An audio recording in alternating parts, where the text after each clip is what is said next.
Good morning, everybody, and welcome to TLC Live. I'm Andrea Gomez. And I'm Orlando Sanchez. Well, I'm sorry that we started a little bit late today, but That's why we say más o menos. más o menos. Well, this is like a really más.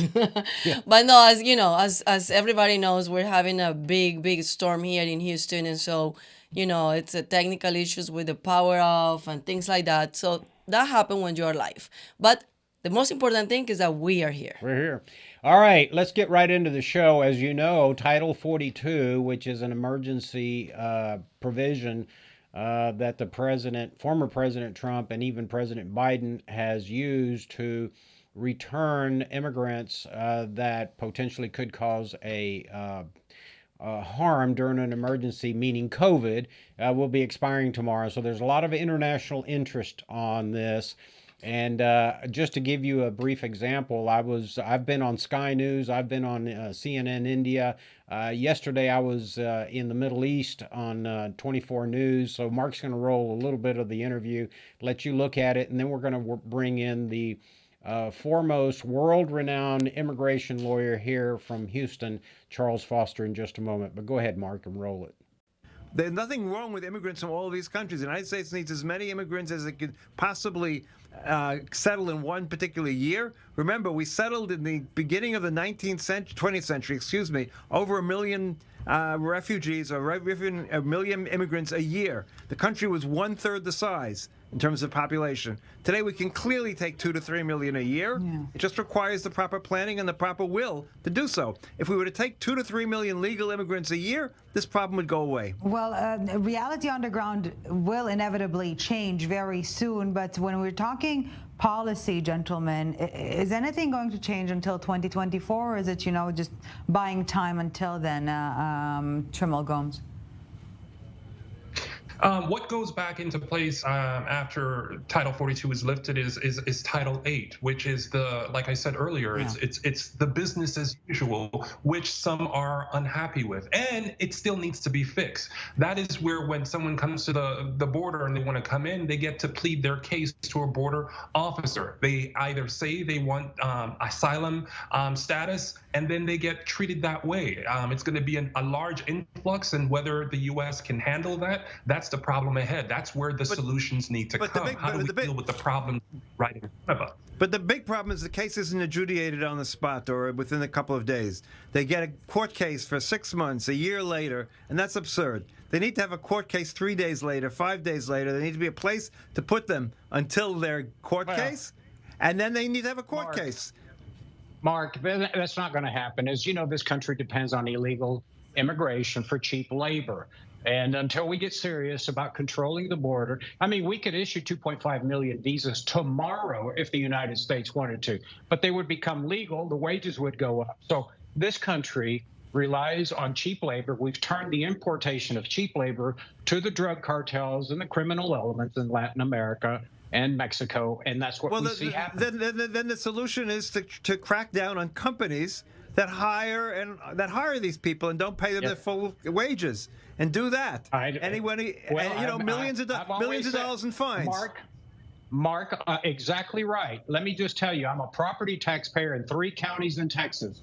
I can tell you that if I accidentally invite a man to come work on my house in South Texas, my car's confiscated, I'm fined $250,000, I go to prison. But companies can hire illegal aliens. The minute the CEOs and the board of directors do the perp walk in the federal courtrooms, illegal immigration will stop. And that was in Tel Aviv. That was in Tel Aviv, yeah, but it's broadcast over in the Middle East. Yeah. So, there's a lot of confusion and a lot of talk about that. And we had invited Charles Foster, but again, we're having technical issues this morning, so maybe he'll jump back on and we'll talk to him. But all this means is that the emergency provision enacted by the executive branch, which was President Trump at the time. And that started in Biden, 2020 right, during COVID. Which meant that people crossing the border, because we were in the middle of COVID, were immediately returned. That's going to end, and we're going to go back to I think it was Title 8, part of the immigration provision, where people will be processed. And so the problem is that, cartels, which make a lot of money on this, are telling people, oh, now that this is over, yeah, you're going to be able to just walk across. And no, that's not the case.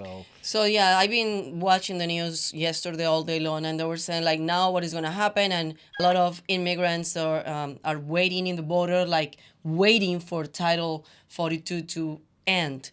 But in reality, what is going to be the difference between now Title 42 and tomorrow what it ends?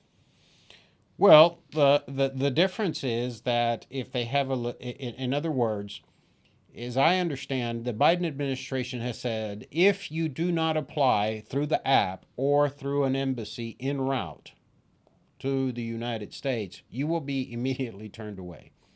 If you have an appointment or if you've gone through the process, they will process you. And so that's why they're sending additional resources down there. They'll try to process as many people as possible. But this is not, it's not, the border isn't open. I mean, yes, people are going to be crossing illegally. They don't want to be processed. They're the ones being transported by the drug cartels. But it will go back to the immigration system that we had before COVID. And so, again, as you heard Mark on the interview that we did in Tel Aviv, this problem is fixable. It's fixable. You can either issue 2.5 million visas around the world for people to come work. You document it, and they fly into the United States. They're processed at airports, and just like any other visitor. But because Congress can't get together, because both parties have made immigration basically a political football, we are where we are, and Congress has to fix it. I've always said that. As long as you've known me, Andrea, you've known that I've said, we've had Republican majorities where the Republicans have had the executive branch, and then they've had the full control of the House and the Senate, and they did nothing. And then Obama comes in, and then we have Democrat control of the House and the Senate and the executive, and they do nothing. So this is where we are. So President Biden was saying that it's going to be chaotic in the next couple of days and months after Title 42 ends. But it's already chaotic. Oh, yeah, it's been chaotic. I mean, the chaos look, as you know, and I said in the interview, I pay property taxes in Kinney County, Texas, which is a border county. 2 weeks ago, we had a rollover, and all of the resources that we use for our local EMS had to be deployed, and the injured people, 4 people died. They had to be transported to San Antonio. So our county and our residents are left without EMS service. The social services, the schools are clogged up, the emergency rooms, the hospitals, everything's clogged up. So yeah, it's already chaotic. I mean, you have hundreds of NGOs, non-governmental organizations or nonprofits over there trying to do their best to help the people crossing the border. But yes, it's chaotic. So what will be the impact? I mean, it's already been getting impact in the health system and in education and everything. And now I was hearing something in New York that they're getting a lot of people getting there, and now they're putting all these immigrants in different counties around New York, and they're gonna pay for hotels, they're gonna pay for food, they're gonna pay. Well, who's gonna pay? Well, the taxpayer, of course. Exactly. I mean, people. Who pays? Let me tell you who pays. When an immigrant crosses the border illegally, or even legally, if they cross legally, they're going to be assisted by either nonprofits or by the United States taxpayer. Everything is paid for by the taxpayer. The government doesn't produce anything. So when you and I pay taxes, all that is used to support the immigrants that come in. For those that come illegally, obviously their kids are going to go to school. When they get sick and they're in Houston or a big city, they're going to go to the public health system, which is here in Houston, Bentov Hospital, or the city health clinics. If they're lucky and they can get into a nonprofit clinic, they will. But all those things are supported by property taxpayers. Social services, when they need like 2 weeks ago when that 4-time illegal alien from Mexico shot the family of 5, Who paid for all that? Who's going to pay for housing him in prison? We are. Who's going to pay for the adjudication in the criminal justice system? We are. And then we're going to have to provide him a lawyer because he has no money. He's indigent. So we're going to have to pay a lawyer probably $250,000 to defend this guy that shot the family. We pay for all this. When illegal aliens go to the hospital district in Houston and Harris County, we're only compensated part of it by the federal government. So our property taxpayers pay the rest. Who pays for the kids' education in the local schools in the Houston Independent School District? We do, the property taxpayers, not the federal government. But at the end of the day, who's benefiting from the undocumented labor is various industries. I understand we have Charles Foster, who's our dear friend and probably the best and most renowned immigration lawyer in the country. So, Charles, I apologize that we're having technical issues. And we're still now. Okay, finally. But can you hear us okay? Orlando, I cannot hear you for some reason. Okay. You cannot? No, he can't hear us. Oh, he can? He cannot. He I don't cannot. know what's Yeah. the problem? Yeah. Really? Mark, is that our problem? Is that That's on his end. that's on your end? Okay. Well, Sorry, if he take off the headphones, I cannot hear. Plug his headphones. it won't be good? unplug your The headphones. Yeah. Let's see. Unplug You hear those. me? We hear you. We hear fine. you. You hear us? I cannot hear you. Okay. Still not. I Did you unplug apologize. the headphones? I'll text him. Did you unplug the headphones?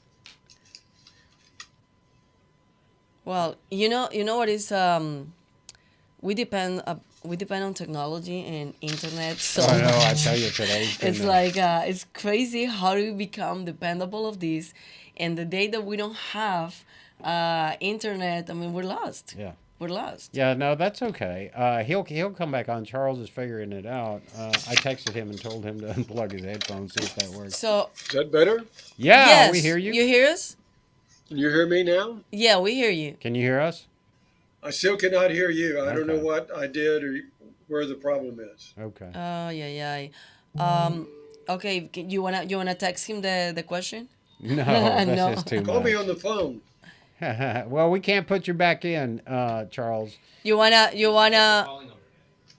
yeah, we can call you or you wanna disconnect and connect again? Hold on. I think Yeah, I calling think if you him. guys get him on the phone, Yeah. could work. Okay. All right. This is so much fun. We're trying to get Charles.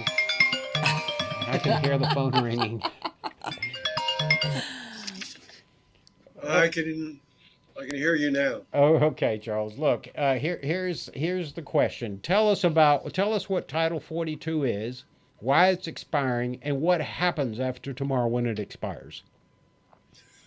Okay, first, I am so sorry that about the sound problem. Title 42 was, as you mentioned earlier, was imposed when President Trump was president and with a rationale. It's a medical provision where the director of the Center for the National Disease Center can stop someone from entering the country if they're likely to be introducing a disease into the U.S. that's harmful to the country. So that was very simple. You could literally stop someone, push them back. And by the way, that was not an immigration measure. So if you push someone back under Title 42, many of them would come back 2, 3, 4, or 5 times the same day. They were not formally removed from the country. But it was a convenient thing to do. And as you mentioned, it was continued by President Biden, both for convenience sake and because of court decisions. So it ends tomorrow at 11:59. So we have a major mess. It's a big problem. The images of all these people coming into the country. One of the reasons why I'm most concerned is what you said earlier, Orlando. It is a reason why Congress will never do its job in passing immigration legislation. We need immigration reform. We need workers. We have an estimated 11 million job openings, but this is not the way to do it. and we need a better system. I do not think what President Biden has proposed under his administration to have people apply on App One will hold up and work for a variety of reasons. The real problem is these people, the vast majority, are doing what you and I would want to do. They're coming for a good reason. They're fleeing poverty, violence, but they do not. The truth is, they do not technically qualify under our laws for asylum. And the proof of the pudding is the way the system is working right now. They're not technically, they say they're coming in legally. They're coming over, they're making a credible fear claim, which is very easy. All you have to do is say that you have a reasonable basis to fear that you should not be returned to your home country, that you'd be subject to persecution. Some are going to a limited number of asylum officers, but the vast majority are being released after being given a notice to appear before an immigration judge. And as mentioned earlier on your TV show, they said a year. We handle what I'd call good cases, cases where we think are winnable. It takes 5 or 6 years to get to your asylum case, to your immigration or removal court hearing, where you can make a claim for asylum as discretionary relief. The problem with that is we have judges in Harris County. We have about 30 or so immigration judges that have a perfect record. They've denied 100%. The good ones, quote, good ones, have only denied about 85%. And it's not because they're heartless, because they technically do not qualify for asylum. So it's a big mess. And the real question is what to do. I think in the end, it takes congressional action. And I've actually been working on this, and I hope to have some congressmen introduce something. There's two options, Andrea and Orlando. We could pass immigration legislation and just say no one can apply for asylum. We could do that. Orlando, you're from Cuba, and you would have sensitivity to that. We took many people in, and they were able to qualify for asylum, mostly in Florida, but more and more are coming up down through Mexico. So I don't think as a country we want to say no one should qualify for asylum. That's sort of part of our tradition. We protect people. The problem is that we cannot have a definition of asylum so broad that says if you're fleeing poverty or generic violence, you can qualify, because on that basis, half of the world, a third of the world could qualify. Historically, under our asylum laws, when they were enacted, asylum is based upon persecution based upon race, ethnicity, sex, and whether you're being subject to persecution based upon your political beliefs. So we were accepting people that were coming in, sort of what I call one-off cases from that were defecting from the Soviet Union. We never contemplated that there'd be hundreds of thousands of people on our southern border. So we have to do something about it, because if not, it's going to undermine our entire legal immigration system. We'll never pass a single piece of good immigration legislation. And I'm going to stop right here. I think the answer is a vastly expanded number of asylum officers, and this picks up on one of the guys said with you, where those hearings could be held in a reasonable period of time, within days or weeks. Those asylum officers would be specially trained to do what I typically would do, or one of my lawyers, to bring out all relevant factors, to have available the conditions from the sending country, and to be able to ask the pertinent questions. And the trade-off would be that there would not be a second bite at the apple. Right now, and under all the proposals, if your asylum is denied before an asylum officer, you're put into an immigration court proceeding. And I think that's an illusion. Remember what I just said earlier, 100%, we have judges denying 100% of the cases, not because they're bad judges, but because generic claims of poverty and violence is not technically qualified. Now, we could expand the grounds for asylum, but I don't think Congress will do that. So, in a nutshell, we need to expand by 1,000% the number of trained asylum officers who would have exclusive jurisdictions. It would not be an adversarial proceeding. They would bring out all relevant factors, and their decision would be final. There would be a limited right of appeals under certain limited circumstances. I'm going to stop talking. Yeah, I don't know if you can hear me, Charles, and you can pick up your phone. Yeah, thank you for that. I don't.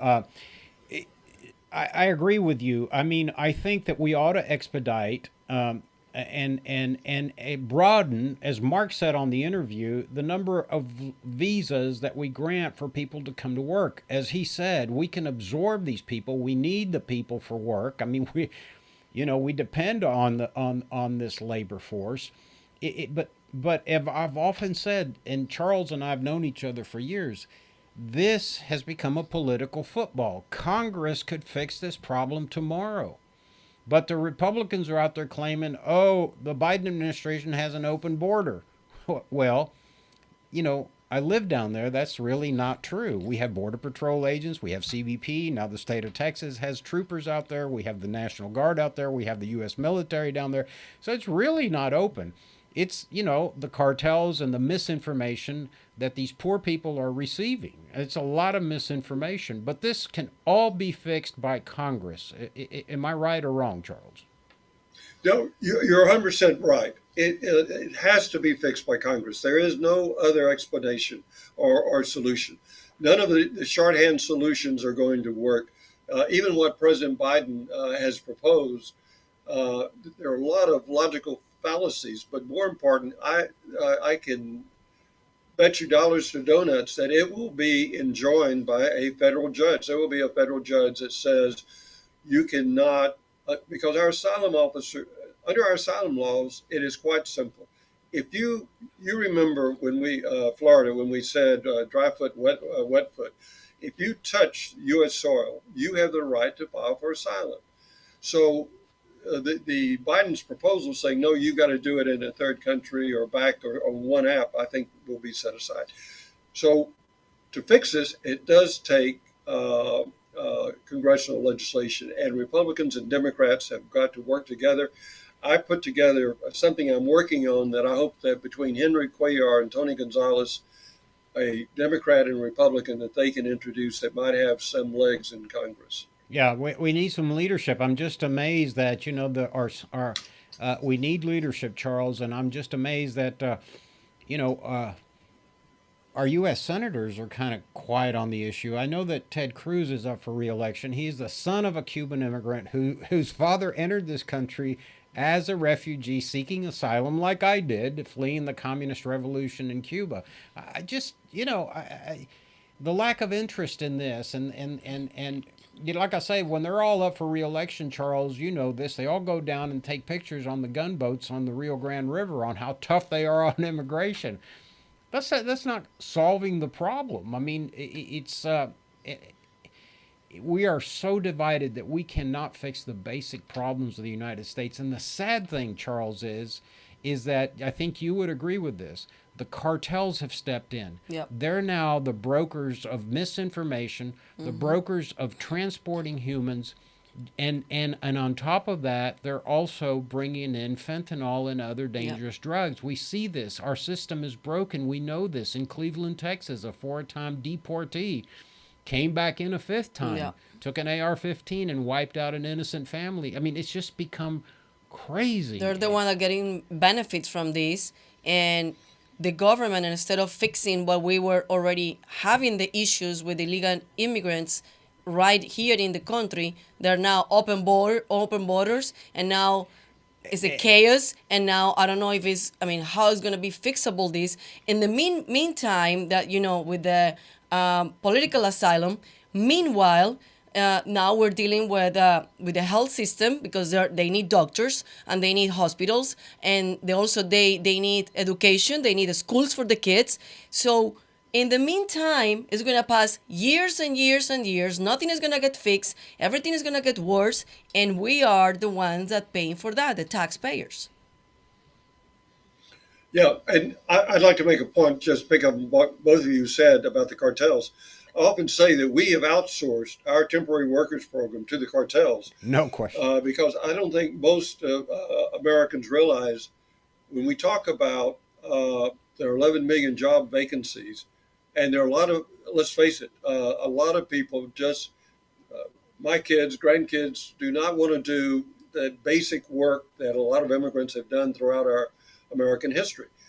But most Americans do not realize when they say those people should go back and get in line and come in legally, there is no such line. There is no workable program. There is a temporary workers program for graduates of U.S. universities. There is no temporary workers program that functions for low-skilled, semi-skilled workers, the people that really want to come here and are willing to walk through the Darien Straits just to do a minimum wage job.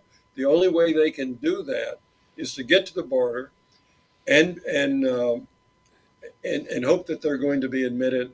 And once they file for asylum, they can actually apply for and get work authorization. In many cases, their deportation case, removal case is not heard for 5, 6 years. So even if they're removed, they have an incentive to come here to work for that period of time. Yeah, and I was watching the news, Charles, and they were saying many of the immigrants that they were interviewing said that, like, they put me back to Mexico, they sent me back to my country, and I'm gonna come back no matter what. Whatever many times that they send me back, I will come back. And something that I'm from Colombia, and for us it's very difficult to get a visa, and for South America it's very difficult also to come here to the border and try to cross. And it's so difficult to get a visa in a legal way, but it's so easy for people to, or not easy, but it's still, I mean, like, it's easy for them to come to the border and just get into the country. So I don't know what is the disconnection between the government trying to, I mean, why they don't prioritize the people that really trying to come to this country legal and trying to, give them a visa easier than provide the people that come to the border, just let them get into the country like nothing. Well, I think the answer, Andrea, is when you say that it's difficult to get a visa, what you're really referring to, it's difficult. The only visa anyone can apply for Tourist when they visa. walk into the American consulate is a B1, B2 visitor's visa. And by definition, a visitor cannot be anyone intending to stay here or to work here. So the people that you're talking about, by definition, they're going to be denied a visitor's visa. What we need is for Congress to, and this is something I worked on for when George W. Bush ran for president. I was his senior policy advisor. We need we need a viable temporary workers program where people with large numbers, so that people that are wanting to come here, that are willing to do a job, that have a sponsorship by employers, that there is a system that works. There is not one that works today.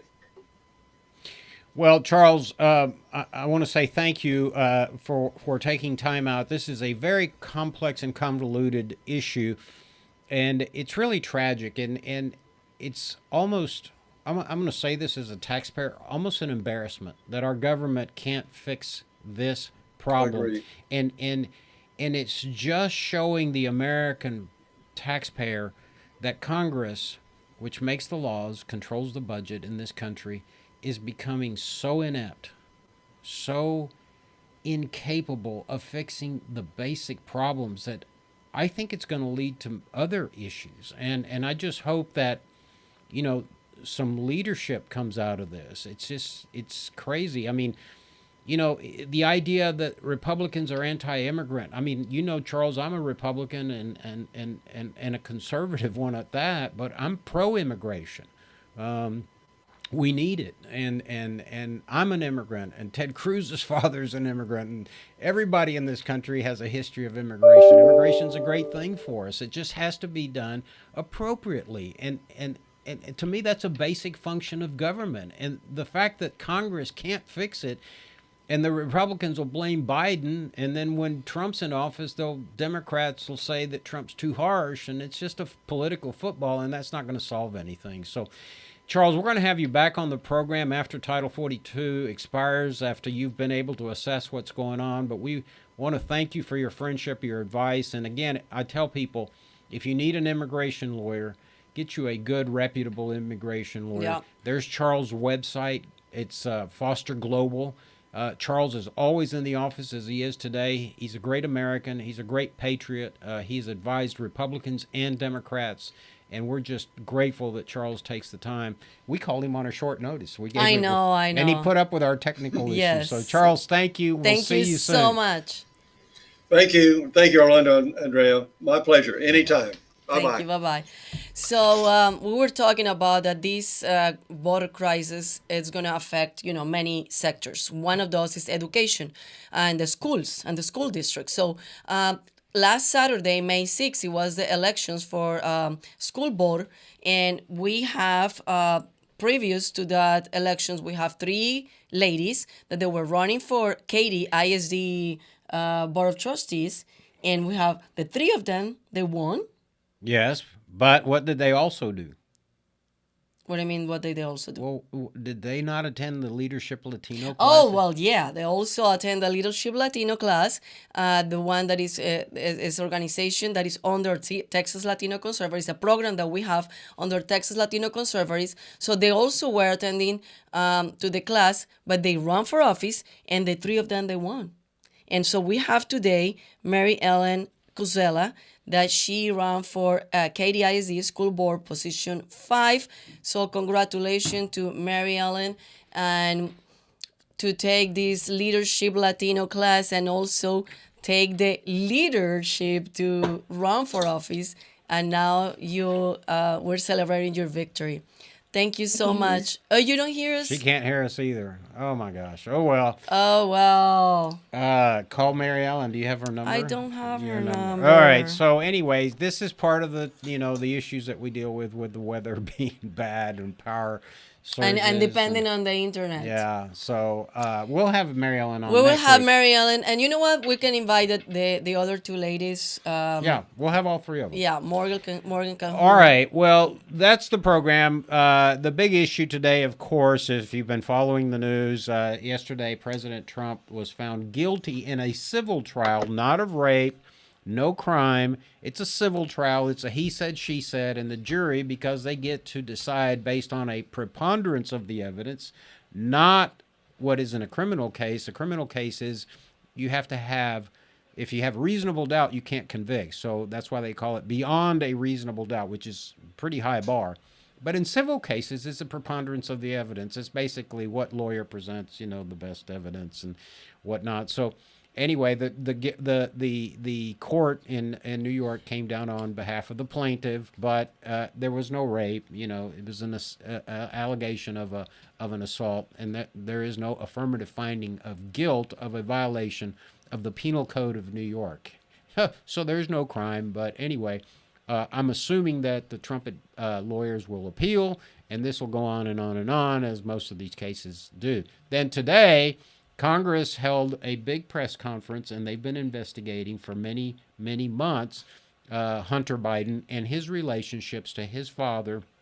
And they have discovered about 22 fake companies, shell companies, that the Chinese Communist government apparently was funneling money into. And those fake companies were then distributing the money to the Biden family. Mm-hmm. The millions of dollars, I think they said about $6 to $10 million, has been funneled to the Biden family from various actors around the world. At the time that Mr. Biden was vice president of the United States, he's been in office, as you know, for almost half a century. And so he was able to influence legislation, allegedly, in exchange for the millions of dollars given to the Biden family. That in any other country is called corruption. Mm-hmm. And here, how do they call it? I don't know. I had a friend one time said, Orlando, in our country, they call it corruption. In this country, they call them campaign contributions. Yeah, But exactly. anyway, the point is, we do have to disclose campaign contributions, but not these business arrangements that were set up by these shell companies. I know Mary Ellen is still on, but I don't think she can hear us. No, she cannot hear us. Yeah. So I'm sorry. Anyway, so that's what's going on. So you have, former President Trump found guilty by a civil court, which is not a criminal violation, and then now you have the Biden family. There's evidence by a congressional investigation. They've taken millions of dollars from bad actors around the world, and these are the two candidates that are running. By the way, the polls show that Mr. Biden has the lowest approval rating of any president since they started in the Harry Truman age recording the popularity of a president. And then you have Trump, who's actually surging. I mean, is there any doubt today that he will be the Republican nominee in your mind? I think he will. Yeah.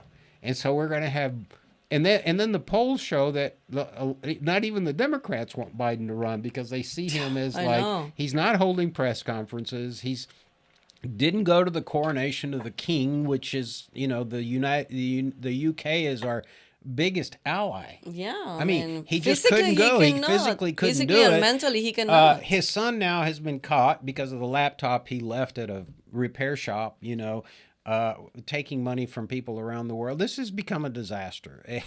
And meanwhile, Congress is sitting around. They can't even fix the immigration issue. And of course, the IRS has hired 80,000 agents and armed them to just to get more money. And then now there's a big push, obviously, because they want to take the firearms away from law-abiding citizens in this country. I mean, it's just like, I don't know what's going on. I don't know. This is a real pandemic. What happened in 2020, it was nothing. It's a policy pandemic. This is a real pandemic. All right, guys. Well, sorry for all the technical issues today. We promise that we'll fix them next week, but thank you for hanging in there. I think we did have a very important discussion with Charles Foster. Again, probably the best immigration lawyer in Houston. We have many good ones, but Charles is always willing to come on the program and explain to us what's going on. So we'll see you guys next week. Hang in there and enjoy the rest of the week. Thank you so much, and visit us in TexasLatinoConservatives.com, TexasLatinoConservatives.com, and los vemos el próximo miércoles. Chao, chao.